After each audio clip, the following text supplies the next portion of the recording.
Good afternoon, everyone. I am grateful to be joined today by Anne-Marie Gray, by Atiba Edwards, Tara Gardner, Mike Flynn, Derek Hamilton, and Bhairavi Desai. Today, we are announcing the formation of 17 transition committees that will focus on issues from housing to social services to community safety. 2 of these committees are without precedent in any mayoral transition, a testament to our new approach to governance. The Committee on Worker Justice and on Community Organizing.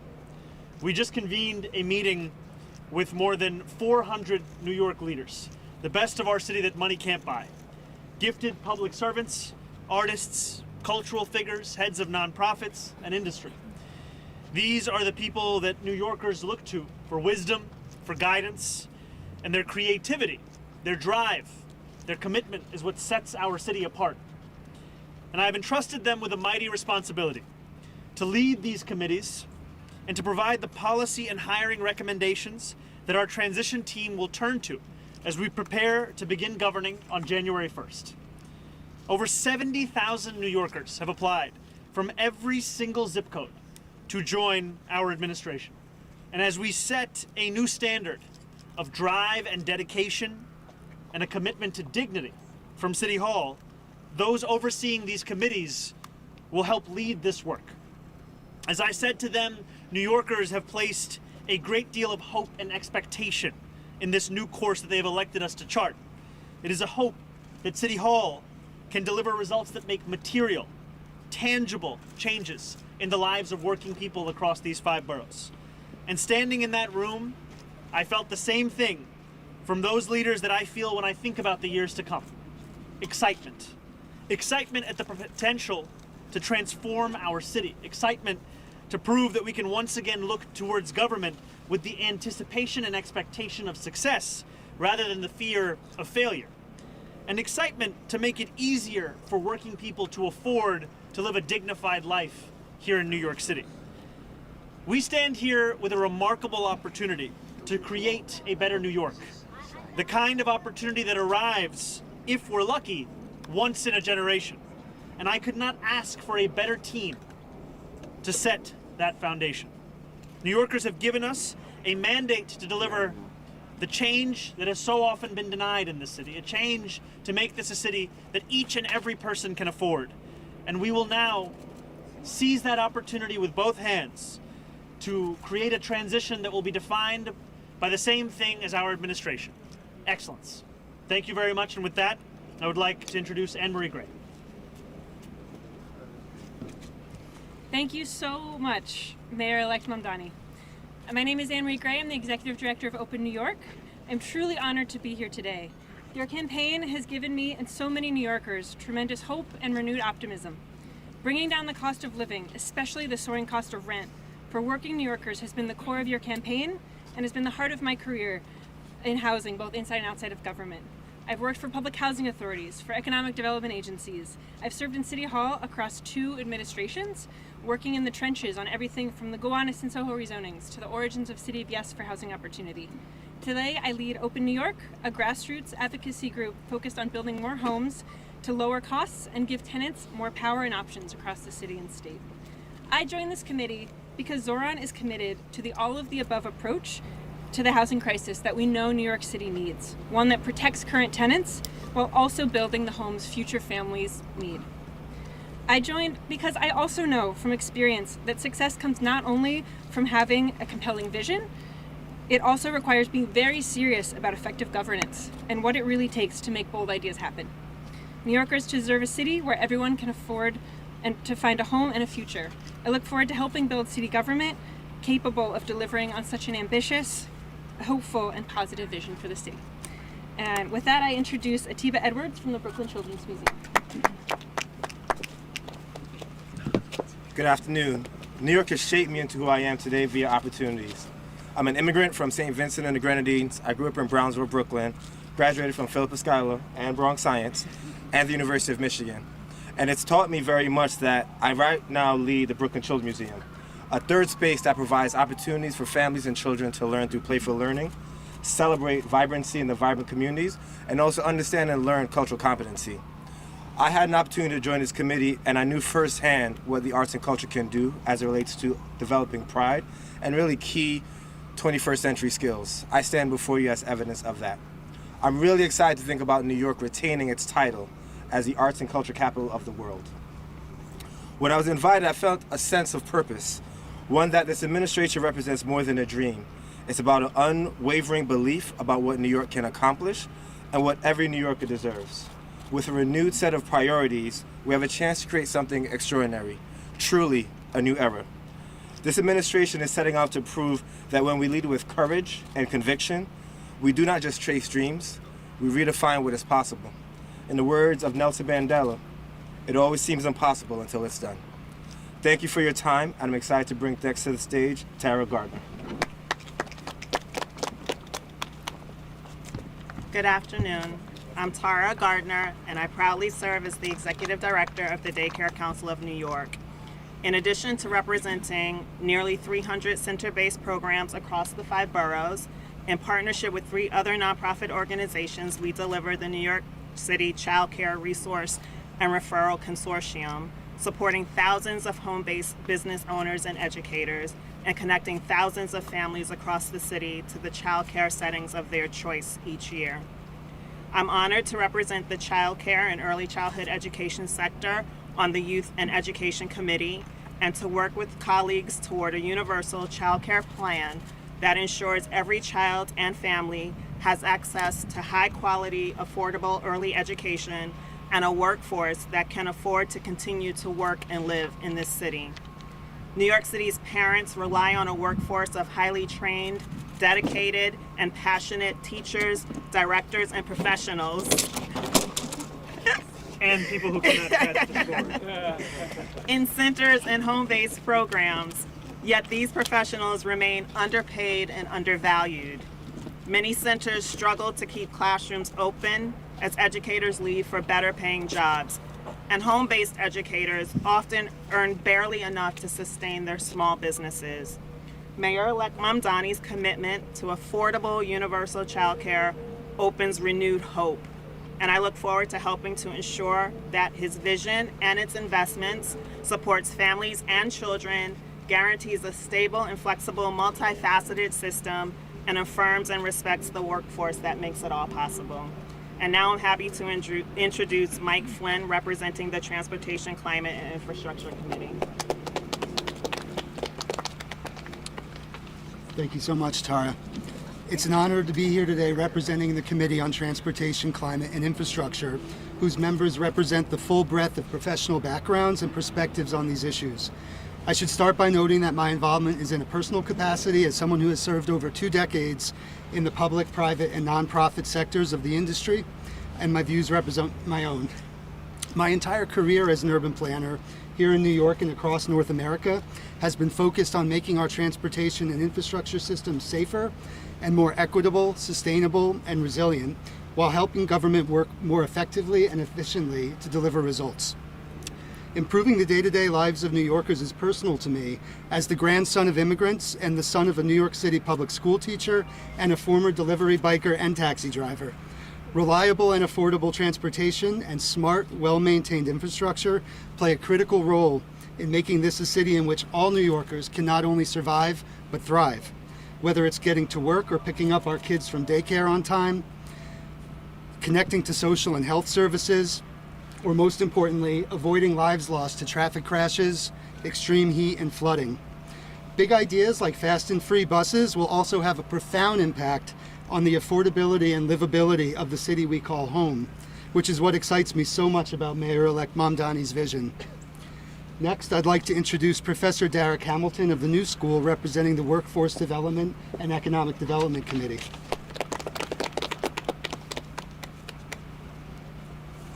Good afternoon. I am Professor Derek Hamilton of Economics and Urban Policy from the New School, the founding director of the Institute on Race, Power, and Political Economy. And this year I have the good fortune to be a Radcliffe Institute Fellow at Harvard, pursuing a project bringing about bold new ideas. And very proud to be the chief economist of AFL-CIO, the Labor Federation. I'm a proud New Yorker, born and raised in Bedford-Stuyvesant section of Brooklyn, New York. And I'm also very proud to be on this mayor-elect's transition team looking at economic and workforce development.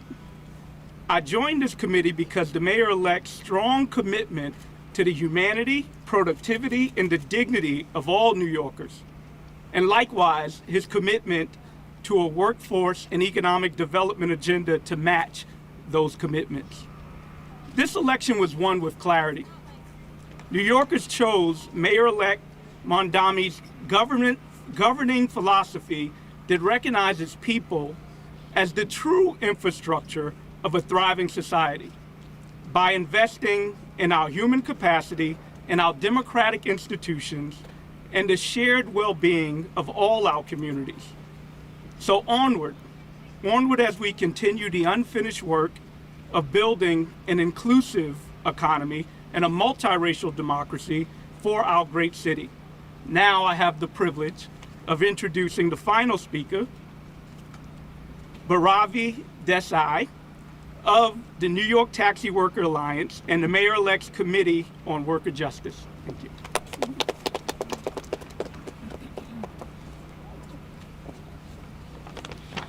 Hello everybody, good afternoon.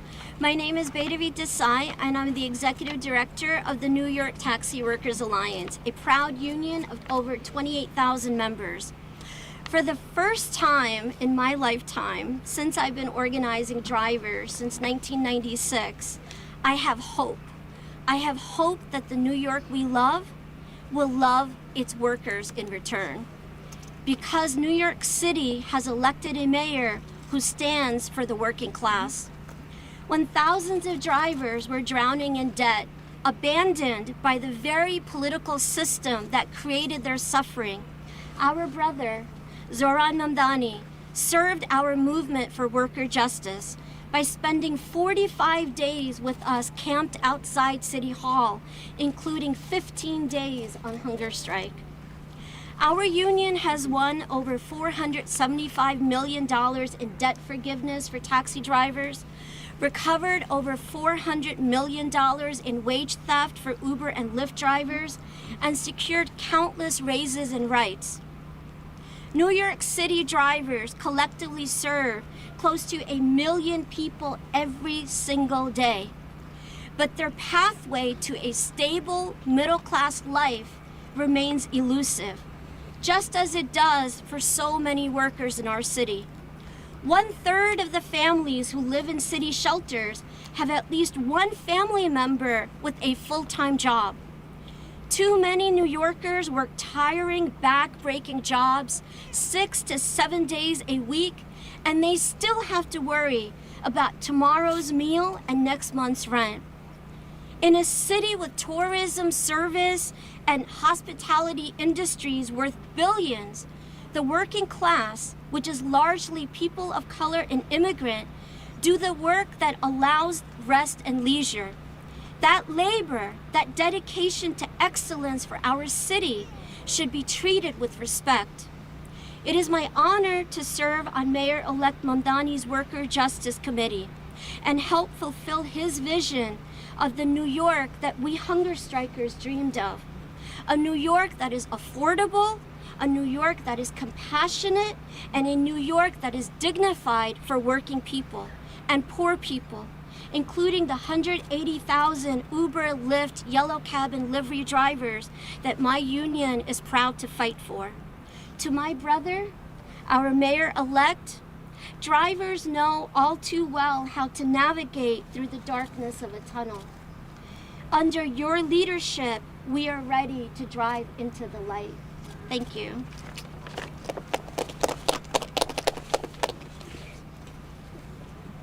All right, we're going to start with on-topic questions, and then the other speakers are available to take questions as well. All right, just go ahead, Joe. Mayor-elect, how are you doing? How's it going? Good. Sorry, I heard Jeff, not Joe. No, that's okay. Too many Joes with us. How you doing, man? Good. How are you? All right.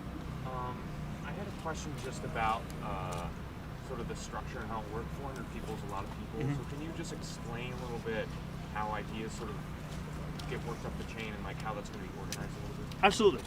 We have a little over 400 New Yorkers who will be grouped into 17 different committees. These committees will be led by our 4 incredible co-chairs that we have. Lena Khan, Mel Hartzog, Grace Bonilla, Maria Torres-Springer. And these committees will be tasked with not only making personnel recommendations, but policy recommendations, and also providing their expertise with the metrics and the way in which we even assess the personnel questions that are being put in front of us. And what I mean by that is we have more than 70,000 applications that have come in through this portal. And we want to make sure that these New Yorkers who have so often been at the heart of when government has worked and also have seen it when government has failed, they can inform how we're looking to form our next government. And their recommendations, their analysis, their discussion will be filtered through the co-chairs into the discussions that we take in making the decisions of who we hire and how we create the city hall. Just a quick follow-up. You included, a lot of people, which I think I know the answer to this, but I would like to hear you talk about it. Wouldn't necessarily count as your allies, like Redney and some other folks who are not totally. Can you explain why? It is important to build a city for every single person who calls these 5 boroughs their home. And we are looking forward to not only reflect the city that we're looking to serve in the committees that we put together, but also in engaging with the difficult questions around how we serve that city internally instead of preparing as if there is no debate to be had externally. All right, we'll go right here, Nick. How's it going? Can you talk specifically? I think we're going to say goodbye to these easels. If you all just want to take a moment for your last looks. We'll never be seen again. Yeah.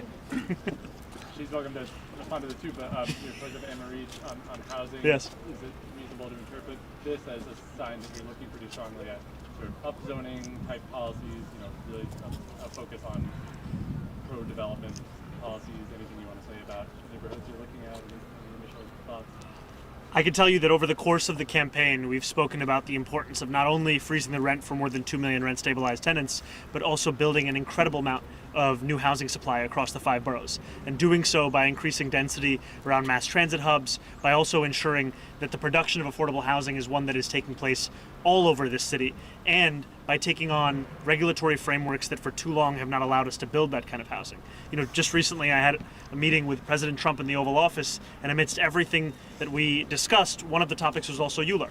And we spoke about how difficult it is to build in this city and how important it is for us to build more housing to make this a city that every New Yorker can afford. Anne-Marie, I don't know if you want to add anything. No, that was perfect. I'm extremely excited about the whole platform, and who knew that ULURP brings people together? Did you discuss any specific changes to ULURP with the President? We talked about how difficult it is to understand that alongside costs of materials and labor, there is also a pronounced cost in this city of waiting, and how that is one firmly within our control and one that we want to take on in the next administration. All right. On topic? Yeah, right here. Mr. Mayor-elect, Yes. welcome back from Washington. Thank you very much. Question on the migrant committee, the Justice Migrant Committee. Can you tell us how would that work, and also what are you trying to achieve? Is that going to be looking at funds that you can allocate for legal representation? What is it that you're looking at with that? I think the most important part of that committee is to be listening to the New Yorkers who've been on the front lines of delivering for immigrants across the city. Delivering both in terms of dignity, but also in terms of safety.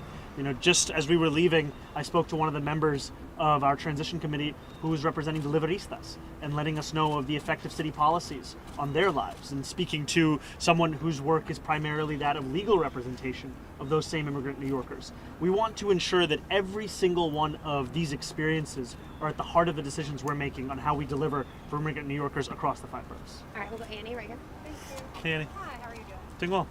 I'm wondering if you and Barry have discussed Waymo's testing in the city. If that's something that will come up, you think, at all during the initial discussions, whether you think Waymo should be in the city autonomous driving, and curious if Barry has thought on that as well.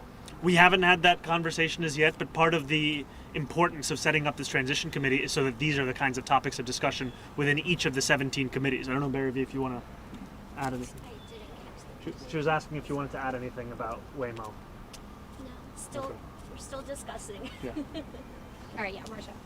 I'm wondering, since 70,000 people have expressed excitement about joining your administration, I'm wondering if you're going to have to expand the size of the city workforce to accommodate some of them, because there's so many people who have union-protected jobs, and I know that you want to bring these new voices and new people into the administration.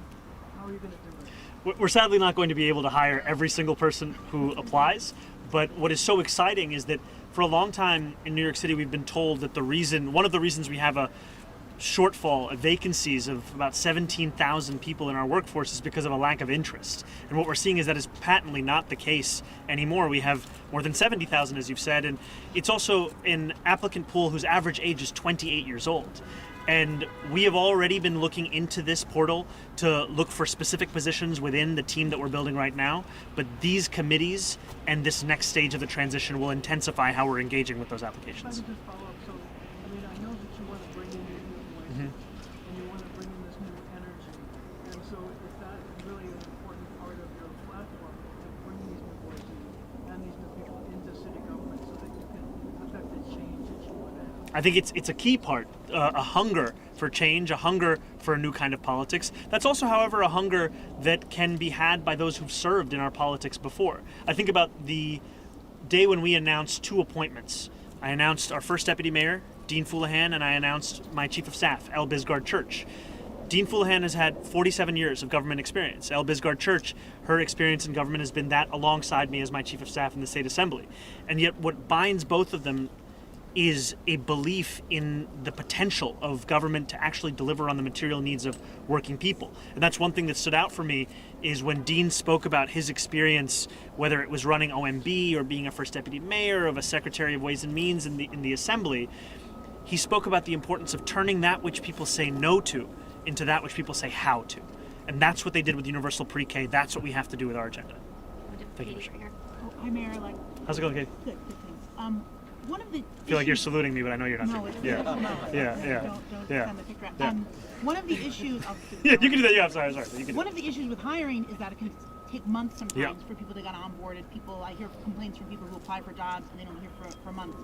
What can you do? I mean, at this stage as mayor-elect, and what can you do from January 1st to speed that process up? Because that's something that really has created a lot of issues, especially in agencies like HPD where they desperately need staff.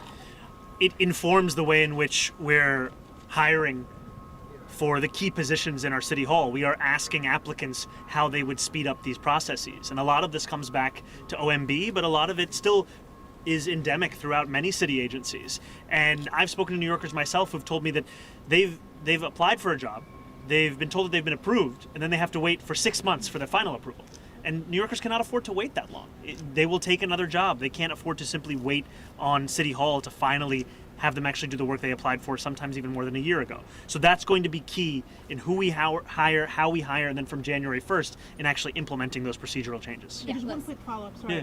So one practice that other mayors have done, particularly Mayor Adams, is they take budget lines from agencies for the mayor's office. Famously, the mayor put his ex-girlfriend's agency, Jasmine Ray, some of the budget lines from the Parks Department went on her office. There were budget lines for the Department of Buildings that went to City Hall. Do you plan to take a look at those people who are existing on usually really inflated salaries, but on those budget lines, whether it's in the Department of Buildings, the Department of Parks, and root that out almost immediately? We're going to do an assessment of the hiring that has taken place. We're not going to hold it against anyone who appointed them and who hired them. What we are going to do is assess them on the basis of the work that they've actually done or the lack thereof. Will you keep budget lines to the agencies and not borrow them for City Hall? Yeah, we're looking to actually build a very different City Hall. Yeah. All right, Liz, right here. 2 questions. One on the 2 new transition committees you mentioned, community organizing and worker justice. I was wondering if you could explain the thinking behind creating those 2 new transition committees and where they might fit into in terms of city agencies that currently exist, or perhaps a new agency you want to create. And then the second question was something. Do you mind if we go first question and then we can go to the second one? So I can answer them both in the fullness of the question. Some of what you've asked is what is going to be determined over the course of this transition period. What I will tell you, though, is that these are 2 critical parts of what it means to be a New Yorker today. We have workers across the city who have to deal with conditions that should frankly shame us, and workers who have to deal with wage theft that is often overlooked as if it is not an issue in this city. And to have a committee that is specifically dedicated to worker justice, it acknowledges both the ways in which city government has fallen short in delivering this in the past, and also the opportunities we have to finally do so now. And that's why I was so happy when I looked out onto the room of the more than 400 New Yorkers who are a part of our transition. I could see not only labor leaders, but also rank and file union members who have experienced these kinds of struggles themselves. And community organizing, there has too often been a distance between the intent of what City Hall does and the impact of what it actually has in any given neighborhood across the 5 boroughs. And you will typically find out from the New Yorkers who live there of the ways in which it's fallen short. And we want to use this period as an opportunity where we learn from those lessons, we learn from that history, and we also learn how City Hall could be far more effective in actually executing its vision. All right, second question is, Yes. President Trump mentioned at the press conference on Friday that his daughter Ivanka is friends with the police commissioner, Jessica Tisch. I was wondering if that came up in your conversations with him at all, and whether, is this a way in which the commissioner has sort of the president's daughter's ear to talk about things like sending in the National Guard or federal funding for policing in New York City? We spoke about the commissioner. I spoke about my decision to retain the commissioner, and we both chatted about the record that she brought forth leading the Department of Lowering Crime across the 5 boroughs and starting to deliver accountability.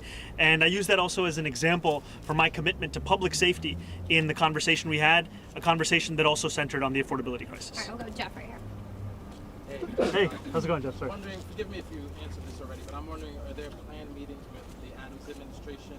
Has that happened? You've met with the president, but you haven't met with the current mayor yet. And then secondly, I'm wondering, in your meeting with President Trump, have you secured any sort of guarantees that he won't send National Guard or that he won't, take back federal funds for the city? I made the case for our city. I made the case for delivering on the foremost crisis in New Yorkers' lives, the cost of living crisis. And I was heartened to hear President Trump share in the pool afterwards that he was looking to help this city, not to hurt it. And I'll continue to make the case with the president and with anyone, frankly, across the city, across this country, because New Yorkers deserve leadership that puts those New Yorkers first as opposed to ourselves. And if you can remind me the second question. So he didn't make any guarantees? We spoke about these as commitments, and I was thankful for the productive conversation. And your transition with the Adams administration? I look forward to sitting down with Mayor Adams. I've been appreciative of the efforts of his staff in the transition thus far. And when we sit down, we'll have a conversation about how to ensure this is a smooth transition that ensures we can deliver from day one. All right, got time for one or two more. Go Morgan. Hey, Morgan. Hi, Mayor-elect. In your conversations with the president, when you guys spoke, it seemed like in the press conference, you guys were in a little bit of agreement when it comes to targeting criminals with ICE agents. Is there anything, I just was hoping you could expand upon that. Would you like to see maybe ICE target criminals more here in New York City? And is there anything you're looking at in your new administration that maybe would have the city partner more with the federal government when it comes to maybe amping up or ramping up targeted, I guess, enforcement when it comes to specifically just criminals? What I said to the president is that New York City sanctuary laws have a provision within them that allows the city to work with the federal government for a specific set of serious crimes. And that has been the law for decades here in New York City. What's giving so many New Yorkers, including myself, a deep amount of concern is that the focus of ICE's immigration efforts have not been on those serious crimes. They have in fact been on children as young as 6 years old being detained and deported. They have been on New Yorkers whose crime seems to just be being here in New York City. And my commitment to public safety is one to keep all New Yorkers safe, and that's where we have a difference of opinion, but that's one that I was also very honest and direct with the president about. All right, but any sort of concessions made in terms of like you guys maybe working together more to target just those 170 crimes, and maybe that way they can be less, going out to Canal Street, for example, and picking up migrants that way. I spoke about the fact that that is already the law, and that we look forward to following the law, and that the law also here in New York City means that we stand up for immigrants across the 5 boroughs. All right, one really quick. Yep. Yeah, last week the news publication, The City, reported that the NYPD had been monitoring a signal chat of court watchers as part of a larger investigation, they said, into counterterrorism. Is this something that your administration will continue? They brought up, the controller said this brings up serious hand-shoe guidelines violations. It's protected speech. People are allowed to go watch porn. Is this something your NYPD will continue? That's deeply troubling to me, and that's something that we're going to look into. I think I was speaking to a Pastor Galbraith in Brooklyn a few months ago, who told me about the experience where he went to visit 26 Federal Plaza with a congregant of his who was faced with a deportation order. And part of the reason that she was able to go home that day was because of the court watchers who were there that day. So this is something that we're going to follow up on. This is in no way something that is a part of our policies. Thank you, guys. Yes. All right, we're gonna go this way to the right. Thank you, guys. The dismissal of Tish James's case. I'm very excited.